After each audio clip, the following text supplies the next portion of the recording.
every single time. Wait, good morning, true crime friends. Like this video, subscribe to the channel. You know I always forget to say that. Look, every time I think, hang on, I need lotion. Every time I think, oh, I just dropped my ring. Every time I think there's not going to be any true crime, child, I wake up and I start scrolling on my phone and all kinds of things pop up. There is a lot going on. And honestly, I don't know how I'm going to squeeze it all into one video, but I'm about to do my level best. So grab your cup of coffee, child, because here we go. First of all, first and foremost, that obsessed mess. Patrick Hinds and Julia Pensavalli and Steve Tipton and all of that. So if you have been watching my That Obsessed Mess playlist, then you know all about the Obsessed Network and all the drama that's been going over there in that true crime space. So yesterday, Patrick put out a video that basically was like, we did a couple teensy little things wrong, but the rest of the mess that happened is not really our fault. Everybody is out to get us. And Ellen Marsh, who used to be my BFF, but is now my arch enemy. Hang on. She has put out terrible rumors about me, but out of the kindness of my heart, I gave her a whole entire podcast that was valued at $3 million. Sir, here's the thing. Some little fact checking has gone on, and give, I don't know that give is the right word that I would use to describe this. Now look, we're fact adjacent over here. Well, I'm not doing deep research. I got dogs, I got kids. I'm a homeowner. Like, I ain't got free time like that. So, I'm just telling you right now what I feel in my spirit happened based on what I have seen, my knowledge of all the people involved, and some common damn sense. So look, Patrick Hinds and Ellen Marsh were not getting along. Okay, mostly because Patrick's a jerk, but probably some other reasons too. And so he was like, okay, I'm just going to sell this I'm going to sell that podcast. I'm going to move it on someplace. And he got a valuation, and the valuation was $3 million. Okay, cool. And then he was trying to sell it, couldn't sell it. My opinion. And then Ellen was like, I would like to buy the podcast. Oh, I cannot raise these funds. This is a lot of money. Okay, fine. And Patrick was like, okay, $2 million. And Ellen was like, I would like to buy it. Can't raise these funds. And Patrick was like, okay, well, I don't like you, and so sorry for you. And then all this bad publicity started happening. He was like, here, take the podcast, go on and go. So me and you don't have to have anything to do with each other. So he gave it away. I guarantee there was an NDA involved in that mess. Because Patrick and Steve have revealed themselves to be terrible people. Please, no. You are here for gossip, rumor, and innuendo. This is strictly the innuendo section of the program. You know, like the Bed, Bath, and Beyond. This is the Beyond section. This is what I feel in my spirit has happened. I don't have any facts. I don't have any documentation. I'm not coming to you with not one receipt, not one. So take it for what it's worth. I just feel in my spirit that that's what's happening. But you ain't heard that from me. Or maybe you did. Because I think that's what happened. Everybody else on the internet got a theory. Dogs! Ladies, stop that barking. These dogs. They know I do a podcast every morning. I do, not a podcast. I make a little video every single morning. And sometimes they're good. So you see her, like if you watch this space right here, you can see a maniac escapade running around. Holly, stop barking. She needs to be groomed so desperately, but look how cute. Come here. You want to get on the video? You want to say good morning to the nice people? Come and say good morning to the nice people so you can stop barking. She is troublesome. Sometimes I let her outside, but today I thought she was going to be good. Clearly, I was wrong. But isn't she adorable? How can you be mad at that adorable face? And everyone always asks me, what is she? She's a 2.5-year-old escapade named Holly. That's an American Eskimo poodle mix. She's very sweet. She's very loving. She barks a lot.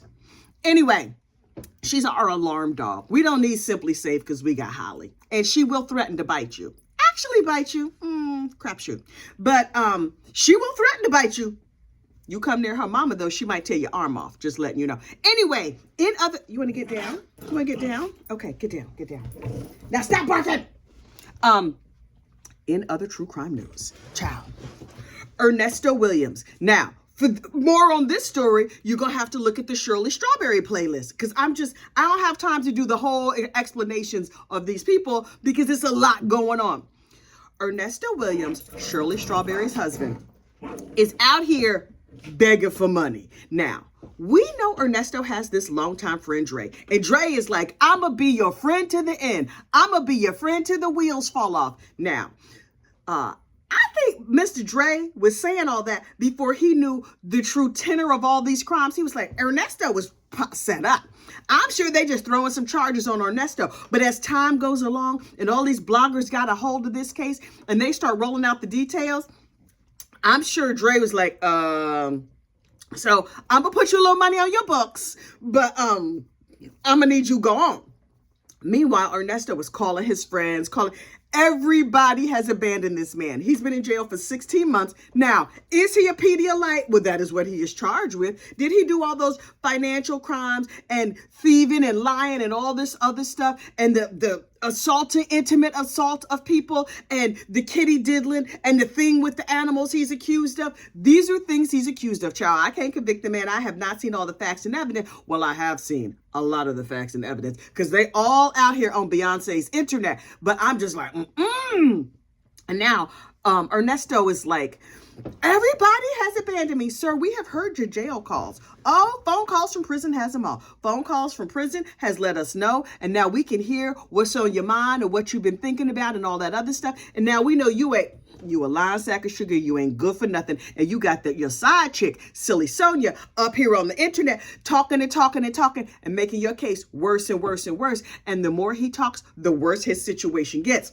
Now, Ernesto's wife, Miss Shirley Strawberry, sidekick to Steve Harvey on the Steve Harvey Morning Show, has abandoned him. This man's children have abandoned him. His friends have abandoned him. The only person who has not abandoned him is his side chick. And his side chick is dumb as a box of rocks and is out here making his case worse, giving up all kinds of information on the internet, secretly recording jail calls with this man, putting them out on YouTube for views, also giving the prosecution all of the extra information they would need to convict his behind and send him to prison on a RICO charge for a long, long time. So now here comes Ernesto dry begging to Dre. He's like, so here's the situation. And then this happened and this happened and this happened. And ain't it terrible? And he's just like, I'm just saying, brother, I need some money, but on your timetable. Like when you feel so moved, if you want to help out your friend in this disservice that's happening. Dre said nothing on those calls. Did you listen to the last phone call from prison?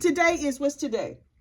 Thursday, December 7th. This call came out yesterday or the day before. Child, look it up over there on phone calls from prison because Dre was like, Here's the thing. If Dre was a single man out here, law-abiding citizen, now, first of all, Dre, as far as I know, is a law-abiding citizen. He's a business owner. He owns a trucking company. He's doing his thing. Okay, good for you, Dre. Hang on. Dre got a wife. It's a whole lot of things a man might do. A whole lot of things a man might do who don't want to keep his wife, who's not interested in his wife's opinion. Well, that'll free you right up. Oh, that'll free you up to make all kinds of terrible decisions for yourself. And then you can go on and reap the rewards of those decisions. But if you got a wife, listen, not one red nickel, not one red dime is going to come out of Dre's family budget to help out lying ass Ernesto if Dre got a wife. And I believe Mr. Andre, he got a wife. His wife gonna be like, what? We got this light bill. We've been trying to update the kitchen. The roof is leaking. You think you're gonna, because Dre was like, Ernesto was like, what I need, brother, is a lawyer. Okay. Dre is good for putting some money on your books so you can get yourself some zuzus and wham-whams and soups and pies and cakes and stuff. But that lawyer money, Dre gonna give you $50. That's a lot of money in prison. $50, maybe $100. He gonna break you off a nice hundy. But after that, 100, maybe 102. That's about it. Dre's wife's gonna be like, what is this transaction that you sent to Global Tel Link? Okay. Cool. I'm keeping an eye on this situation. Dre's wife not gonna let Dre pay for no lawyer because Dre's wife is not stupid. We all know Ernesto was going to prison. The only person who thinks Ernesto is not going to prison is Ernesto and his silly side chick, Sonia. Good luck, y'all. I'm not even going to send you no kites. That's a letter. I know prison things, but only from listening to podcasts. But I think now they're not even called kites. I think they just emailing each other. Child. Ernesto Boo Boo, you about to go down. And now that you know that the phone calls are out here, they stop talking about all the important stuff on the phone calls. Okay. You know the internet, y'all. We can just sit here and keep reading your warrants and making up stuff about you. You know what's still going to be on the internet? Your court cases. We will read your court cases, read your files, and we are happy to surmise. No problem. Go on and send the emails on the tablet they gave you over there in the prison. We can FOIA those too. That's okay. You didn't know how FOIA worked? Yeah, that's how everybody got the phone calls. That's how everybody can get the emails and everything else. The only thing they can't get access to is legal mail. So you want to talk to your side chick and label it legal mail? Good luck. That's not going to go good for you, sir. It's just not. Hang on. You know how I do. I done talk my throat dry again. So look, in Ruth Adelson news, and as luck would have it, I believe I also have an Adelson playlist. Do I? If I don't, I'll make one. But I think I have. Oh, it's called the Adelson Crime Family. Poor Dan Markel was unalived by his ex-wife, his no good ex-wife's family. The brother Charlie has been convicted and is about to face life in prison. He's getting sentenced just next week on the 12th, and I will be perched, watching, ready to go. His mama Ruth, who is truly the mastermind behind the unfortunate unaliving of poor Mr. Dan Markel, well, she got locked up the other day. And when she got locked up, well, listen, I was on my cruise when she got locked up. Child, I was out there on the Lido deck like, what? Wait. I was scrolling. I had to upgrade my Wi-Fi package on the ship. And you know, it costs like $500 to upgrade your Wi-Fi package. But I was like, oh, I'm going to pay this $500 because I need to be all over this Adelson tea. So I was all up on the Adelson tea. And I was like, oh, Ruth got arrested. I'm going to have to go live from the 8th floor aft. That means the back of the ship.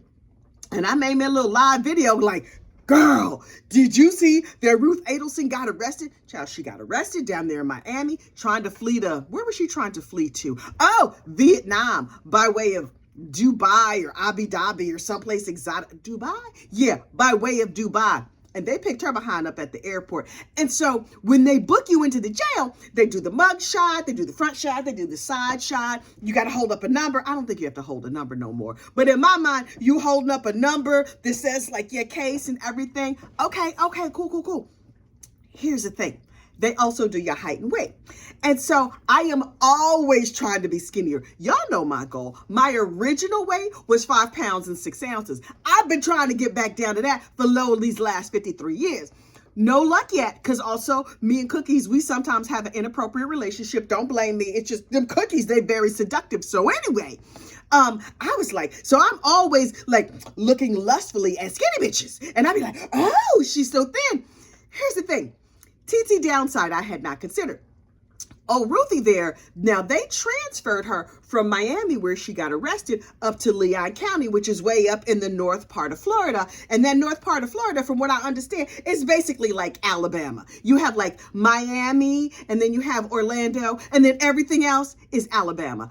No shade to Alabama, but I'm just saying, it's like they say the more north you go, the more south you get. So I'm like, okay. So they transfer Ruth up there to Alabama. And downside of being a skinny bitch is that you get dehydrated easy. What? Here's the thing. I love a cup of coffee. I drink literally 100 ounces of water a day. And by water, I mean sugar-free liquids. Because some of that is coffee, some of that is Crystal Light. It's all kinds of stuff. But I stay fully hydrated at all times. Now, I prefer to be fully hydrated. It's good for your skin. It's good for your body and all of that. But if I miss a couple glasses of coffee or miss a couple glasses of water or whatever, child, I can live off the fat of the land. You know, some of the fat from my booty, from my side rolls, it just hydrates me. I can live for a little while without no water, no food, no problem. Because, you know, I have resources. I never thought of my curviness as a resource. Apparently, it's a resource because you see, skinny old Ruth Adelson, they had her in the back of that prison van and she didn't get no sips of water. And when they took her out for a rest stop, she passed out. What? They had to call the EMTs. Half the ways, like $1.25, something like that. That is the downside of being a skinny bitch, because you know what I don't want to be? In the prison hospital system. Also not in prison, but like, oh, just for not having water? Really? How long had it been since you'd had a drink? I mean, And then now she's like, my civil rights have been violated because I'm awake and I'm skinny. They didn't let her put on no clothes because they thought she was going to unalive herself. They had her in a Teenage Mutant Ninja Psycho outfit, that green smock thing, so she couldn't do harm to herself and others. And then at one point, they made her sit in her prison cell naked for 24 hours. You know she was cold, because also all of my resources offer me warmth. Some people get cold real easy. I don't suffer like that. You know what keeps me warm? Back fat, booty fat, bingo wings. The bingo wings, you be like, oh, I wish my arms were skinnier. You know what they doing? Keeping you warm. Because if you get cold, the fat be like, oh, hang on, girl, I got this for you. And it vibrates, it does whatever. You know I don't know science. Science, give me a call and let me know how fat works. But your fat will keep you warm. So I'm just like, oh, okay, I'm not super skinny. I am warm, though. Sometimes hot flashes. But listen, Miss Ruth, she's clearly past the hot flash stage. She's over here. She's looking like a little... That girl looked like a pencil. And you know, a pencil get too cold. Snaps right in half. Okay, so let us just pause and give thanks to all of our saints. Wait, where they at? Tina? We got Saint Tina here. Oh! And now we have Leslie Jordan, St. Leslie, and St. Tina. We're going to give them thanks for all of our fat rolls this morning, because the saints have kept us. They have kept us warm. They have reminded us that Fluffy is a blessing, and I'm fully blessed. It's a lot going on over here. So look, in other news. Wait, I said that Charlie was being sentenced, right? Ruth Adelson is also being arraigned on December 12th. I need to know what time, because I might have to rearrange my day. I have a lot of meetings and stuff on that day. I had some phone calls I have to make. And I'm like, do I need to move things around? Because priorities. I mean, when my true crime cases come to, like, I can always watch the playback later, but I really feel in my spirit that I need to be there live. By live, I mean on the internet. But I really need to be a part of this entire situation and be on everything. So if one of y'all know, please tell me down in the comments what time these arraignments are going to be and Charlie's sentencing is going to be. I'm really hoping for the afternoon, because I have a very full morning. But can I write a letter to the court and let them know that afternoon works better for me? I might not, they might not care that I'm yeah. They're probably not nearly as invested in my nosiness as I am invested in my nosiness. I just hope I don't have to watch the playback, or I can sit in my meetings with a little earbud in and be like, the quarterly report and the QIP and the whatever. Wait, what did Charlie just say? That's what I'm gonna have to be doing, because tough times call tough situations. I'm gonna have to muddle through. So, but y'all will let me know what's happening. Finally, last but certainly not least, I was over on the 13th jury yesterday. You know Brandy Churchwell. Hey, Brandy girl, good morning. Y'all know I love me some Brandy. Oh, I love me some Miss Brandy Churchwell. Brandy Churchwell, my favorite Florida blonde, even though she does live in the Alabama portion of Florida. That's okay. I would have thrown a lot of shade if Brandy ain't live up there. But I'm like, oh, if Brandy is up there, she's good people. It might be other good people up there too. I'm not gonna go visit and find out. But you know, Brandy's there, so it can't be all bad. Brandy, over there on the 13th juror, is covering an unexpected true crime case that has gripped the nation. And by the nation, I mean me and some other nosy heifers here on the YouTubes. This case is called, wait, I wrote it down, the State of Texas versus Lisa Dykes. This case is so crazy. I'm telling you, this is like all the crazy of all the cases crammed into one case. Let me give you an overview. Child, I should have made a chart, but if you go on over and check out Miss Brandy, I'm sure Brandy got a chart. So there's this lady, Lisa Dykes. She was warm. She had some resources. And I was like, okay, girl. She had a regular job at like a law office or something with very plain blonde hair. Sometimes she had highlights. Sometimes she had lowlights. She was just doing her life, and she was living with her 20-something-year-old daughter. Okay, cool. They going on with their life. Well, apparently, Miss Lisa was going through some things. She lost some weight. Did she have weight loss surgery? Is she one of these heifers that had weight loss surgery, lost a bunch of weight, and then lost her mind? Unclear. I do not know. I don't know that for a fact. I just made that part up. See also the innuendo section of this program. That might be gossip. No, that might fall under rumors. I struggle to categorize things sometimes, but go with me. You got the spirit of what I'm talking about. So Miss Lisa is out here and she lost some weight and she was very, very close to her 20-something-year-old daughter. No, she did not unalive her. Calm down.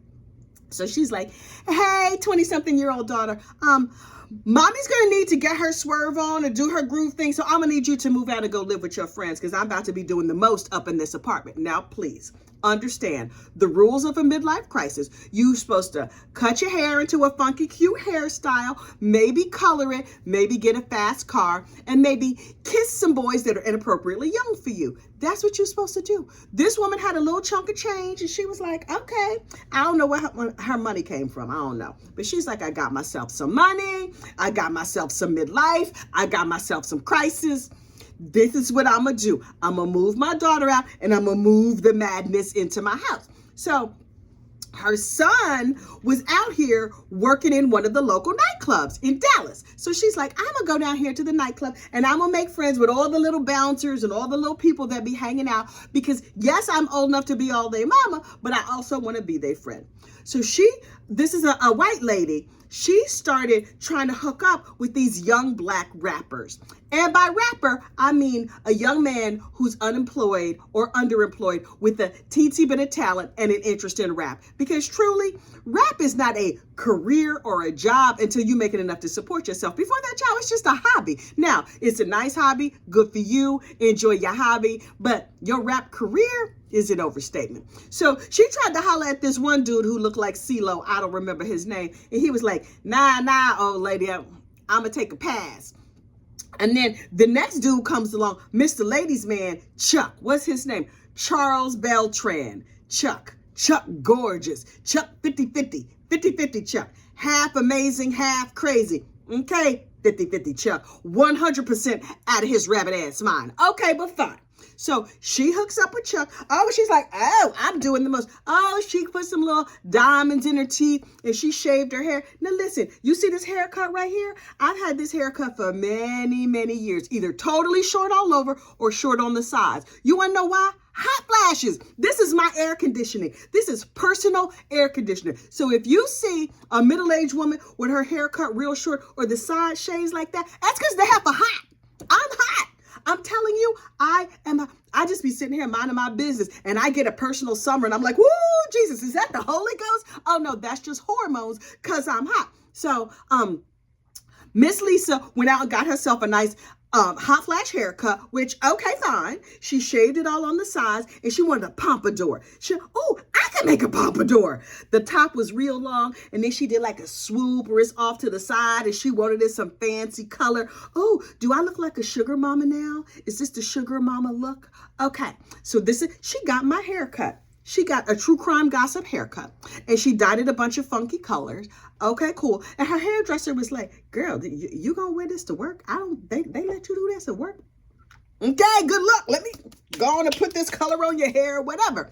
And so then she started getting tattoos in her 50s. Okay, do you? But she didn't just get like a rose or her mama's name or I love dad or I love Jesus or whatever. She got a sleeve. Girl, you doing the most. You are doing the most, but you got money like that. Spend your money how you want to. Your bad judgment, okay. And she's always showing off her tattoo. Then she did the other sleeve. Then she got herself a tramp stamp on her back. Okay. So she's out here sugar mama-ing to this young rapper / bouncer at the club, security at the club, whatever he was. But she knew Chuck Gorgeous, the wannabe rapper, zero talent wannabe rapper, and we know he has zero talent because one of his friends told us specifically, oh, that boy ain't got no talent. But what he got is a sugar mama who's sponsoring him. So Lisa the Lonely starts sleeping with Chuck Gorgeous. Child. And everybody knew that Chuck Gorgeous was a ladies' man, so he could still do what he was going to do with all the local ladies, but he also had to come home and pay his dues to Miss Lisa. Oh, and Miss Lisa gave him a car and built him a studio, got him a van so that he and his little rap compadres could travel around. Chuck boy, you was winning. You were winning. And then Lisa meets, what's her name? Nina Moreno. Okay. Nina Moreno has a dead husband. She's a widow. And she real rich. She got that long life insurance money. So she's like, oh, this chick, I'm now just a Splenda mama. In the words of the great philosopher Brandy Churchwell, Lisa was the Splenda mama. Nina was the sugar mama. She the brown sugar mama. She had that long money, deep life insurance money. Okay, so these two come together. So now they are Splenda blend. You know about Splenda blend when you baking, right? You take some real sugar, half Splenda, and it's all it tastes, but none of the sugar or less sugar. Okay, cool. So now Splenda blend gets together, these two ladies, and they like, we got all this money and we love each other so much. We gonna get married. Also, if my sugar mama, the real sugar mama dies, then all that money gonna come to me. So this works out good. Okay, cool. And the real sugar mama, the brown sugar mama, lets Splenda mama keep Chuck Gorgeous. So the three of y'all are a throuple. Okay, no judgment, not that much judgment. Do what you do. So they get together and they have all their fun time, okay? But there were rules for this little get together. Chuck Gorgeous could get with Nina, sugar mama, but only if Splenda mama was there to fully participate, hold her hair back. Child, I don't know how it all worked, but they would all get together and do the do. Ew, that just sounds like, I don't know, y'all need to be baptized in some Purell because I'm the germs of the situation. Okay, anyway, none of my business. So they all get together and they doing their thing, but everybody knows Chuck Gorgeous is a ladies' man. Chuck Gorgeous is at work one night or after work hanging out with his friend Dex. And Dex was like, oh, look at that hot mama over there. They meet this cute girl. What's her name? Maricello? Maricello? They meet Mary. I don't know her. Maricello Botello Valdez. Child, my Spanish is weak. My 8th grade Spanish is really failing me now. All I know is como se dice and hola, Senora Hinds. Anyway, so they meet Marcello. They meet Mary. And Mary is like, hey, how you doing? Blah, blah, blah. Meets her one night out at the club. And so Chuck Gorgeous, as a womanizer is wont to do, brings her home to his house where he lives with these two ladies. Okay, now here's where the story gets murky. We do not know what happened. A lot of people got a lot of thoughts and opinions, and some people get up there, people who are known to lie freely, get up on the stand and they tell their story. But this is what we believe happened. Chuck Gorgeous brings Mary home to the house and they doing what young people do. All the hormones are going wild. P.S. Mary is just visiting from Seattle. She was just dropping by the club to have a good time. She's going to smoke a little weed. She's going to have a nice time. Okay, cool. Chuck Gorgeous takes her back to the house. They doing their thing. And then Lisa Dykes comes in and is like, who this heifer? You getting with somebody and I'm not involved? Hang on. And starts stabbing a sleeping Mary there in the bed. Fully unalives the woman. And then these three idiots, Nina the sugar mama, Lisa the Splenda mama, and Gorgeous Chuck, take this poor unalived girl after she is stabbed multiple times and discard her body and then go on about their lives like nothing ever happened. Okay, so missing posters start coming out and all the friends was like, hey, Chuck the mediocre. Wasn't you with that girl who was visiting from Seattle? Her mom and daddy and them, they out here looking for her. We seen her picture on the flyer. What you gonna do? And so Chuck disappears. And then a little time goes by. People start doing investigating. They looming all the house. Whatever. They're like, oh, it's blood up in this house. We're gonna arrest Splenda Blend. So these two ladies who are now married get locked up in jail while the district attorney or whoever puts the case together. And the district attorney is like, okay, so look, y'all have a good private paid lawyer, so we're going to let you out on ankle monitors, which I'm coming to find out, A, an ankle monitor is easy to cut off, apparently, and B, it's pretty commonplace for people to cut off their ankle monitors. What are we doing? Because then you got to go capture them and get child. Anyway, so these two ladies had their ankle monitors and they at their house packing things up, and they like, we have money and we have the internet and nobody is monitoring our calls as far as we know. So we're going to wait till it's a holiday and then we are going to abscond to an Asian country where there's likely no extradition. See also Ruth Adelson, because that was old Ruthie's plan, but Ruthie got caught because there was too many eyes on that case. So Splendor Blend cuts their ankle monitors, jumps on a flight and go to Cambodia. Okay. They got Cambodia money. Now look, if I had to cut an ankle monitor, I could probably go to Parsippany, New Jersey.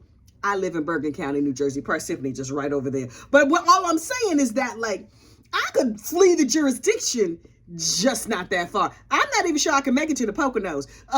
Please give generously to your local gossip podcaster. Anyway, so they go to Cambodia. So when the cops come back to arrest them, they're like, wait. Where did Splendor Blend go? And where's Gorgeous Chuck? Well, you know, they left Gorgeous Chuck behind because they like, oh, he a liability. He out here, he's filming rap videos and girls are twerking and shaking their booties and whatever. He has no talent. We gonna leave him alone. So they arrest Gorgeous Chuck. And Chuck's down at the jail like, oh, them heifers did it. It was not me. It was them heifers. I'm a lover, not an unaliver. This is what I imagine he said.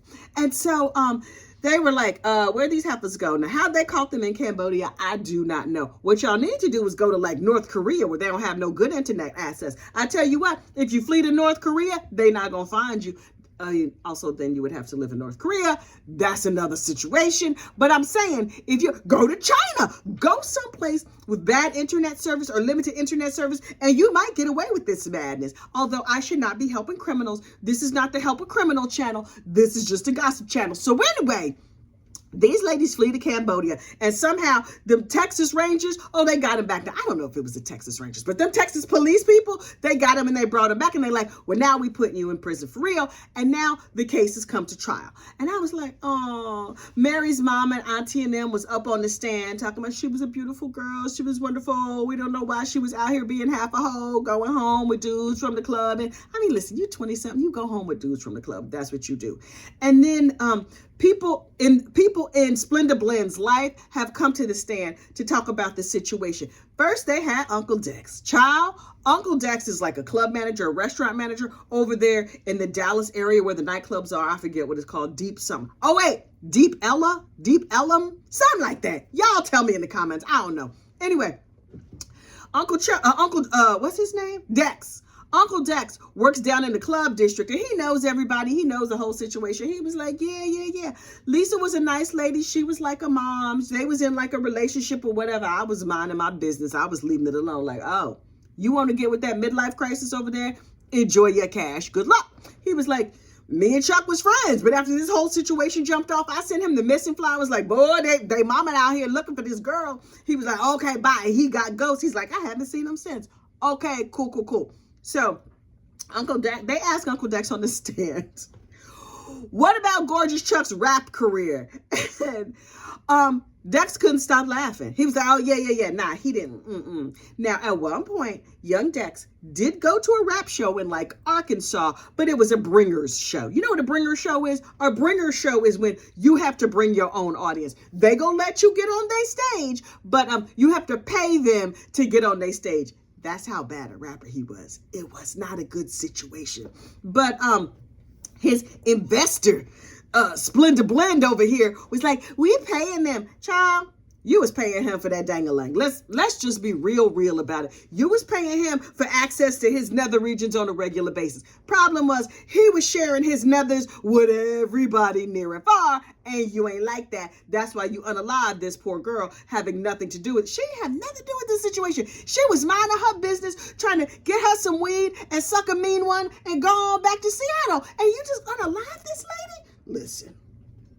So So Gorgeous Chuck was like, I'm just going to give up everybody and call all my former friends. They'll let you know what the situation was. So Dex gets up on the stand and basically was like, I knew everybody. And Gorgeous Chuck was a terrible rapper with no talent. He probably did it. Is that all you need from me? Thank you and goodbye.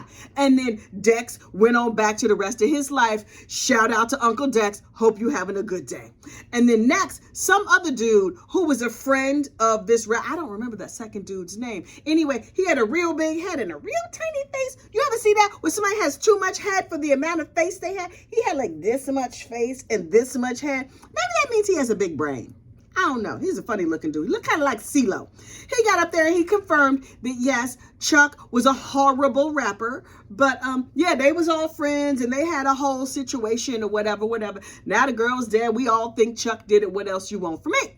And the district attorney was like, okay, cool. Thanks for your time. And then they put up like a bunch of technical people. And then I had to go into a meeting. I don't know what happened after that. But I will be back on the 13th juror today to explore the situation and find out what happened with Splenda Blend and Chuck and Mary. May she rest in peace. I hope her situation was, I hope she was real drunk when whatever happened to her, because it's terrible and no one deserves to lose a child like that, but child. So the case is still ongoing. I am fully engaged, fully perched, watching every minute, sneak listening during meetings. Shh, don't tell my boss. I'm just telling you how it go down. But we're going to see what's happening with this case today. So I'm going to be over on the 13th juror. But listen, y'all can say hi to me in the comments. That's beautiful. That's fine. Yesterday, some chick whose name escapes me now wanted to have a full conversation with me about something unrelated to the case at hand over in Brandy Churchwell's comments. Don't do that, y'all. We love Brandy. We're not trying to like jump in her comments and talk about a bunch of other stuff. Let's just be respectful. Say, hey, Kathy, good morning, girl. Liked your video, whatever. That's all fine. I love it. It's great. I love seeing you. If you want to talk to me, send me a message on one of my social medias or chat with me in the comments. I read all of the comments when I have time. I'm doing the best I can. But I read all the comments. Let's not mess up young Brandy's stream. It makes the mods mad. We're not trying to, hey, mods. Them mods are doing the Lord's work, child. I could not do the job that they do because it is too much. Okay, look. This video has gone far afield. I have covered a lot. There was a lot to cover today. But look, this is what I recommend to you. Watch it. Well, I'm at the end of the video. When you rewatch, because I know you're going to rewatch so you can play bingo, because that's what we do. We play bingo. Oh, I'm going to link the bingo cards. If you win a bingo, let me know. Oh, Tosh girl, I'm going to get you your bingo prize today. Anyway, if you win at bingo, then let me know in the comments and send me a screenshot of it or whatever, and I will send you a bingo prize. That makes you a member of our Gossip Corps. But when you watch it back, watch it on 2X. It's funny. It's fun. I watch everything on 2X. Also, my brain operates on 2X, so every video seems too slow to me unless I watch it on 2X. So I watched a funeral the other day on 2X. And you know what's weird? A funeral on 2X. People was like crying real fast. And I was like, okay, whatever. At least we got through it because, I ain't got a lot of free time. So look, this video gonna take 500 years to uphold, but I hope you hold on with me. And so what time is it? Time for me to get my behind in the shower and go to work. Okay, y'all have a great day. Like the video, subscribe to the channel. I will see you over on 13th Juror. Otherwise, I'll see you down in the comments. Have a great one. Bye.